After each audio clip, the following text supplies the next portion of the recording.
questions sur la foi catholique.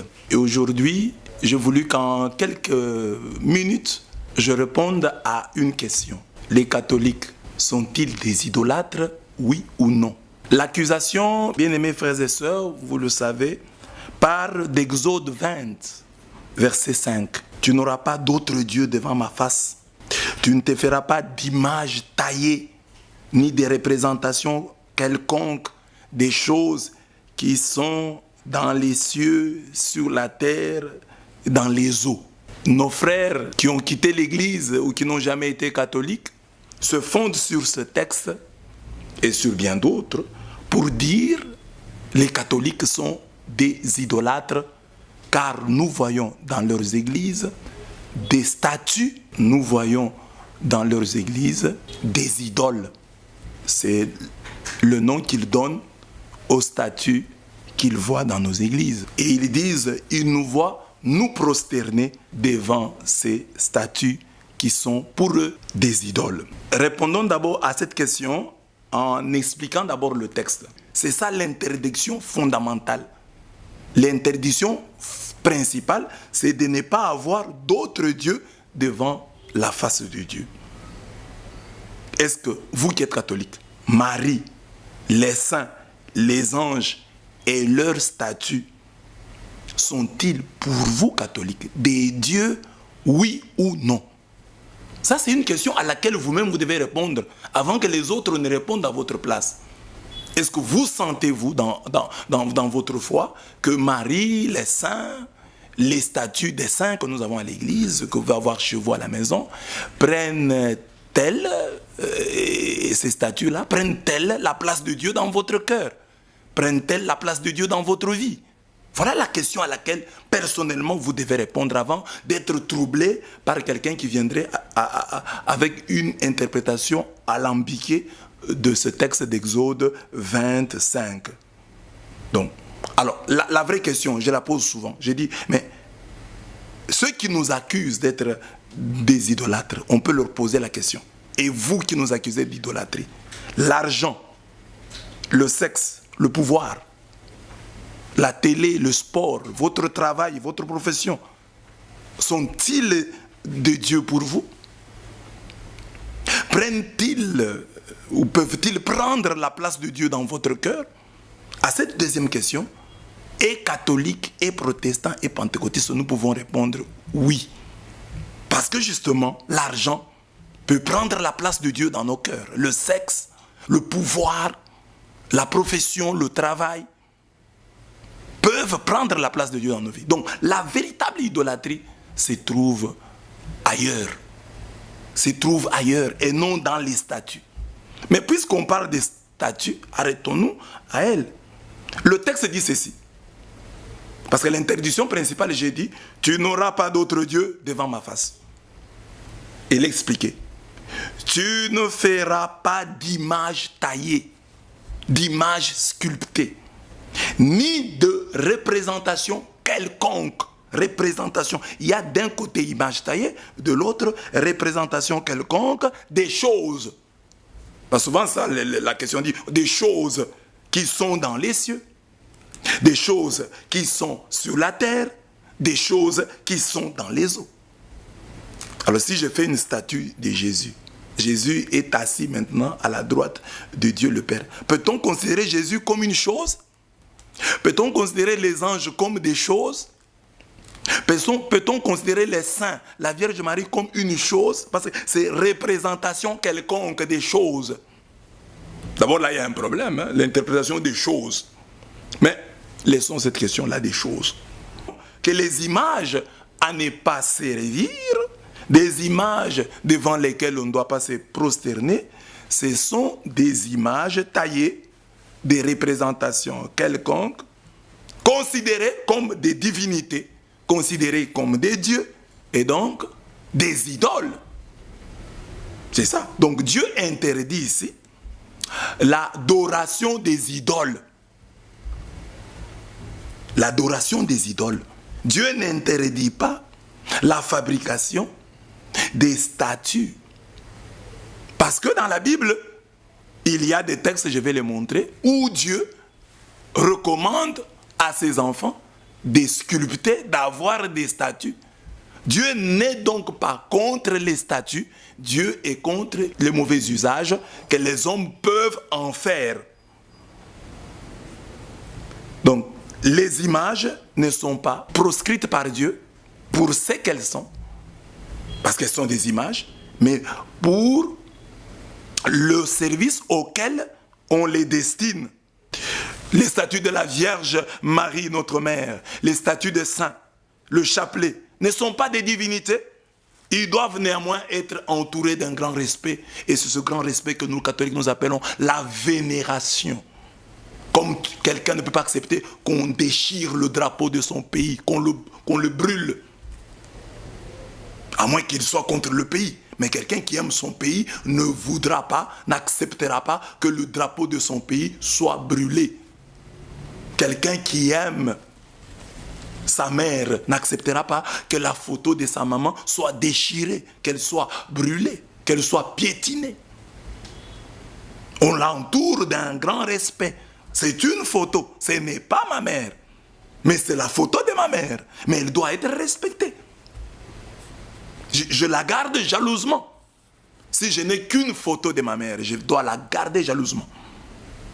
Catholique, si quelqu'un te dit tu es idolâtre, demande-lui. Mais explique-moi un peu, Nombre 21, 1 à 9. Comment Dieu a-t-il ce jour-là mis le salut de son peuple dans la contemplation de la statue d'un serpent. Le serpent d'airain, le serpent de bronze.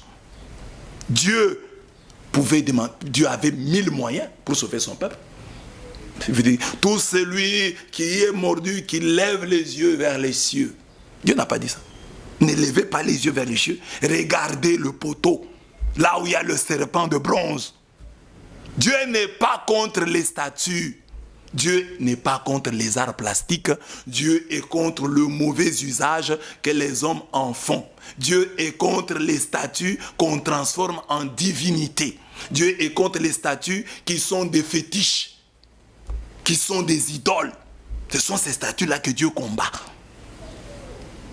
Mais la statue qui est la représentation d'un serpent, Dieu serait contre. Il a créé le serpent. Comme ici, il a créé le serpent.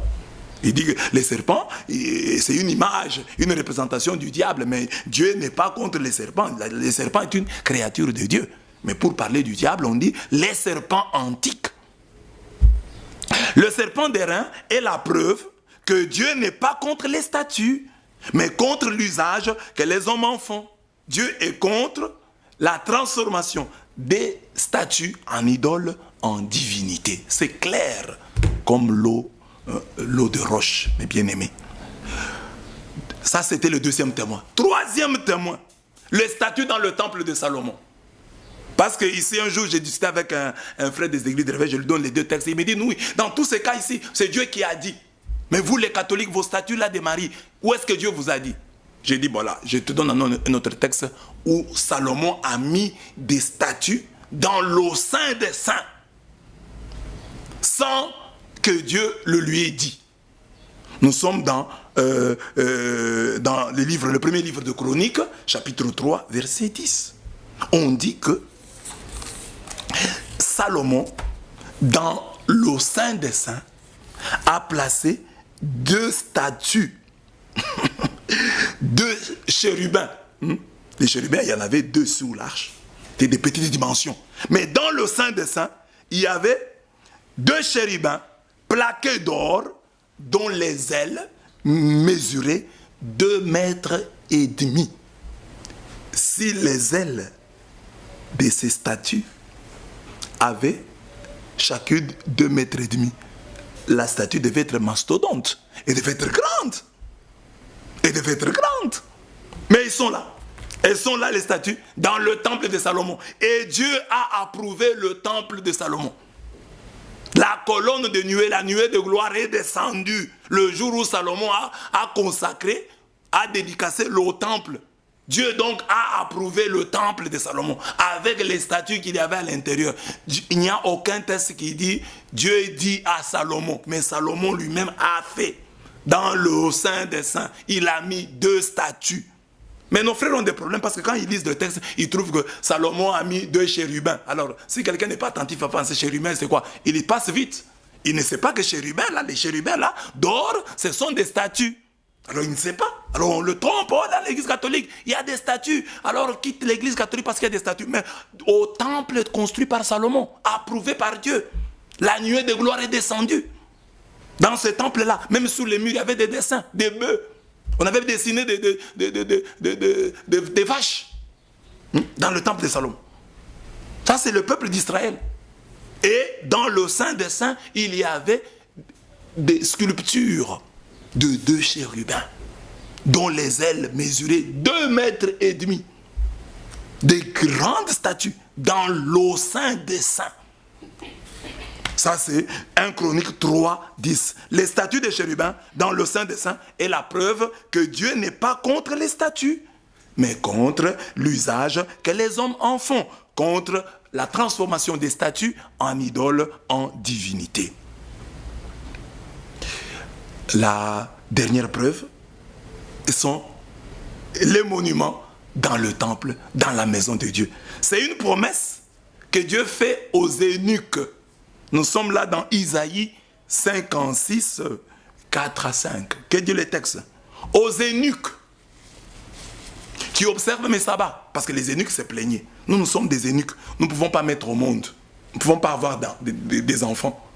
Alors qu'est-ce que nous aurons comme récompense? Alors Dieu leur dit, aux eunuques qui observent mes sabbats, qui choisissent ce qui me plaît et qui tiennent ferme à mon alliance, qu'est-ce que je vais faire? Je placerai dans ma maison, dans mes remparts, une stèle à leur nom, préférable à des fils et à des filles. Je rendrai leur nom éternel. Louis II dit, je leur donnerai une place, un nom éternel, un nom préférable à des fils. Je rendrai leur nom éternel. Donc Dieu promet aux eunuques, il leur dit, vous qui n'avez pas d'enfants, qu'est-ce que je vais faire? Parce que les enfants sont les souvenirs, les traces que l'homme peut laisser sur la terre. Et les eunuques n'ont pas la possibilité d'avoir des enfants. Comment ils vont rester? Comment nous allons les garder en notre mémoire? Dieu leur dit, vous qui êtes des eunuques, vous n'avez pas d'enfants, mais je vous donnerai une place. Je vous donnerai un nom dans ma maison. Ici, le texte de la Bible Tov dit, je placerai dans ma maison une stèle. Et qu'est-ce qu'une stèle? Voilà un français encore compliqué. Une stèle, c'est un monument. Un monument monolithe. Monolithe qui porte une inscription. Qui porte une inscription. C'est un monument. Dieu dit aux eunuques, je ferai pour vous un monument dans ma maison. Donc les eunuques ont un souvenir dans la maison de Dieu. Alors j'ai dit souvent aux catholiques pour rire, mais c'est profond, je leur dis, si vous voyez quelqu'un de l'église de la veille qui vous critique sur les statues, dites-lui, mais nous chez les catholiques, on n'a même pas de statues. Parce que dans le Saint des Saints, il y avait des statues de 2,5 mètres.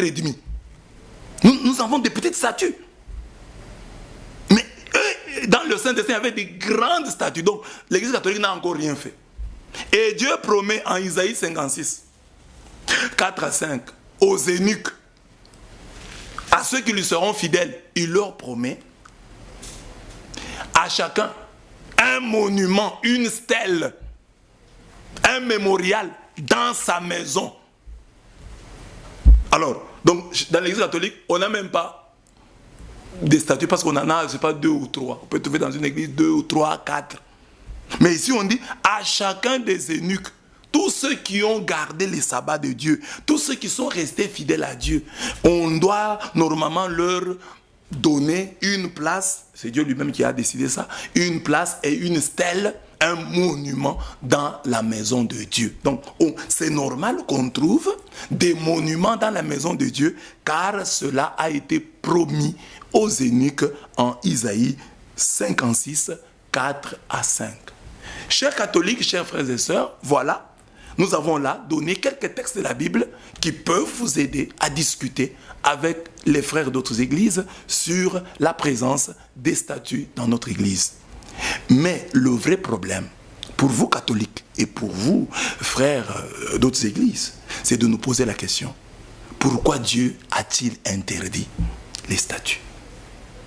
Dieu, la Bible le dit, Exode 25, que c'est un Dieu exigeant, un Dieu jaloux. Il ne veut pas que notre cœur soit partagé, que notre amour soit partagé entre lui et d'autres choses. Il veut qu'il soit le premier à être aimé.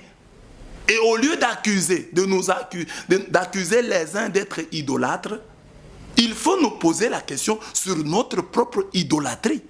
Sommes-nous vraiment attachés à Dieu? Car l'objectif, la visée de Dieu dans l'interdiction de ces idoles, c'est Dieu qui veut être le premier, le principal dans nos cœurs, dans nos vies. Alors si Dieu n'occupe pas la place qui est la sienne dans ta vie, dans ma vie, tu es idolâtre. Même si tu n'as pas de statut dans ta maison, même si tu n'as pas de statut dans ton église. Et j'ai des textes du Nouveau Testament qui les disent. Nous pouvons lire des textes du Nouveau Testament qui montrent que l'idolâtrie n'est pas là où on croit. La trouver. Lisons Colossiens 3,5. Écoutez ce que dit le texte. Mortifiez donc vos membres terrestres.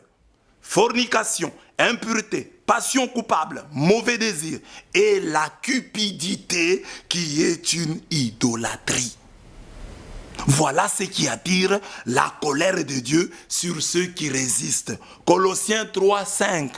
La cupidité, l'amour de l'argent est une idolâtrie. Toi qui critiques les catholiques parce que tu l'as vu devant la statue de la Vierge Marie d'être idolâtre, quelle est ta relation vis-à-vis de l'argent? Qu'est-ce que tu ne peux pas faire pour l'argent? Deuxième texte, Ephésiens 5,5. Car sachez-le bien, ni le fornicateur, ni le débauché, ni le cupide qui est un idolâtre, n'ont droit à l'héritage dans le royaume du Christ et de Dieu. Donc toi tu peux dire, ah les catholiques iront en enfer parce qu'ils ont des statuts. Mais la Bible dit que l'idolâtre, le cupide n'a pas droit à l'héritage dans le royaume du Christ et de Dieu. Catholiques, rentrons en nous-mêmes, que l'accusation de l'idolâtrie, nous ne puissions pas nous arrêter seulement aux images, mais interrogeons-nous pour dire, au-delà des images, parce que les statues n'ont pas de problème. Mais il y a des vrais statues. L'argent, le sexe, le pouvoir, l'honneur, la gloire. Ce sont des dieux que nous adorons et nous ne sommes pas conscients. Nous ne sommes pas conscients, nous pensons que nous sommes des saints. Alors qu'on peut trouver un homme qui se dit homme de Dieu, qui aime tellement la gloire, qui aime tellement l'argent, qui aime tellement le pouvoir, et il ne se pose pas de questions, il ne se remet pas en question sur ce point-là, mais il va seulement remettre en question la présence d'une statue, parfois qui peut être dans cette église-là, pour une statue déjà pleine de poussière, abandonnée. Et ça le préoccupe plus que la cupidité fraîche qui l'habite et qui le domine. Bien-aimés dans le Seigneur, voilà la petite méditation que nous avions voulu faire sur l'idolâtrie. Donc, catholiques, vous avez des armes pour défendre, mais vous avez aussi une interpellation pour vous convertir. Amen.